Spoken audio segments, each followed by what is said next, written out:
ஜூலை 5ஆம் தேதி சென்னை மாநகரத்தில் பகுஜன் சமாஜ் கட்சியினுடைய மாநில தலைவர் அண்ணன் ஆம்ஸ்ட்ராங் அவர்கள் கூலிப்பட ரவுடி கும்பலால் படுகொலை செய்யப்பட்டுள்ளார். இந்த படுகொலை என்பது மிக கண்டனத்துக்குரியது.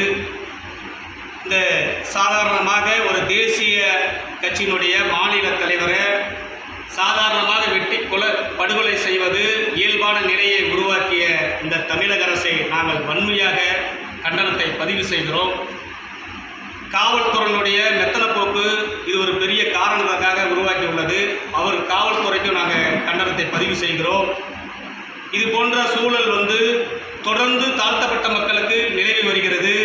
சற்று கவனம் கொண்டு தமிழக அரசு செயல்பட வேண்டும். இனி ஒரு கொலைகளை நாங்கள் ஏற்க முடியாது. அப்படி ஏற்கும் சூழ்நிலை வந்தால் உங்கள் ஆட்சிக்கு மிகப்பெரிய ஒரு களங்கம் ஏற்படும் என்பதையும் நாங்கள் எச்சரிக்கையோடு சொல்ல கடமைப்பட்டிருக்கிறோம். கள்ளக்குறிச்சி மாவட்டத்தில் மெத்தனால் கலந்த விஷசாராயத்த கலாச்சாரம் பெருகி போகிற காரணத்தினால் அங்கே பட்டியலின சமூகம் 60க்கும் மேற்பட்ட மக்கள் அதை உட்கொண்டு மாண்டு மடிந்துள்ளார்கள். இதற்கு அங்கு உள்ள ஆட்சியாளர்களுடைய கைப்பாரியாக செயல்படுகின்ற காவல்துறையும் அங்கு இருக்கிற திமுக பிரமுகரும் சேர்ந்துதான் இதை நடத்துகிறார்கள் என்று பத்திரிகை செய்தி ஊடகங்கள் வாயிலாக நாங்கள் தெரிந்து கொண்டோம். அப்படி ஒரு கவனக்குறைவாக இவ்வளவு உயிர்களை கொன்று குவிக்க வேண்டிய தேவை இந்த அரசாங்கத்துக்கு என்ன உள்ளது? அரசாங்கம் மக்களை பாதுகாக்க வேண்டிய கடமையிலிருந்து தவறி உள்ளது. எனவே கவனம் செலுத்தி இனி வருங்காலங்களில் இது போன்ற கலாச்சாரத்தை அடியோடு வேறெடுக்க வேண்டும் என்ற எச்சரிக்கையை நாங்கள் விடுகிறோம். தொடர்ந்து மாண்புமிகு முதலமைச்சர் அவர்கள் சட்ட ஒழுங்கு நேரடியாக என்னுடைய கட்டுப்பாட்டில் தான் உள்ளது என்று பொதுமக்களுக்கு அறிக்கை எடுத்துள்ளார். அந்த அறிக்கை இன்றைக்கு கேள்விக்குறியாக உள்ளது. பொதுமக்களுக்கு ஒரு பெரிய அச்சம் நிலவுகிறது. இவர் கண்ட்ரோலில் தான் இந்த காவல்துறைகள்லாம் இருக்கிறார்களா, சட்ட ஒழுங்கு பிரச்சனை பாதுகாக்கப்படுகிறார்கள் என்று இன்னைக்கு பெரும் அச்சுறுத்தல் மக்கள் செயல்படுகிறார்கள். எனவே தமிழக அரசு உடனடியாக தன்னுடைய கட்டுப்பாட்டில் காவல்துறையை கொண்டு வர வேண்டும்.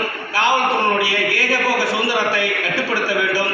ஏனென்றால் காவல்துறை தான் இன்றைக்கு பல்வேறு குற்ற சம்பவங்களை மூடி மறைத்து வருகிறது. எங்களை போன்ற சமூக போராளிகள் கடுமையாக போராடினாலும் கூட காவல்துறை போற போக்கில் அதை மறைத்துக் கொள்கிறது. எனவே காவல்துறைக்கு நாங்கள் எச்சரிக்கை விடுகிறோம். என்னவென்றால் உண்மை குற்றவாளிகளை உடனடியாக கைது செய்ய வேண்டும். இல்லை என்றால் காவல்துறைக்கு நாங்கள் ஒரு பாடம் கற்றுக் கொடுக்க எழுகின்ற சூழல் வரும் என்பதையும் எச்சரிக்கையோடு சொல்ல கடமைப்பட்டிருக்கிறோம். இன்றைய தினத்தில் சுதந்திர தொழிலாளர் தேசிய அமைப்பான சங்கமும் தமிழக பாரத ரத்னா டாக்டர் அம்பேத்கர் கட்டிட தொழிலாளர் சங்கமும் மற்றும் ஏனைய சங்கங்கள் கூட்டு முயற்சியுடன் இந்த ஆலோசனை கூட்டத்தில் இந்த தமிழக அரசு இந்த கண்டனத்தை பதிவு செய்கிறோம். மாநில தலைவர் மா ராம்ஜி, தமிழக பாரத ரத்னா டாக்டர் அம்பேத்கர் கட்டிட தொழிலாளர்கள் நல சங்கம்.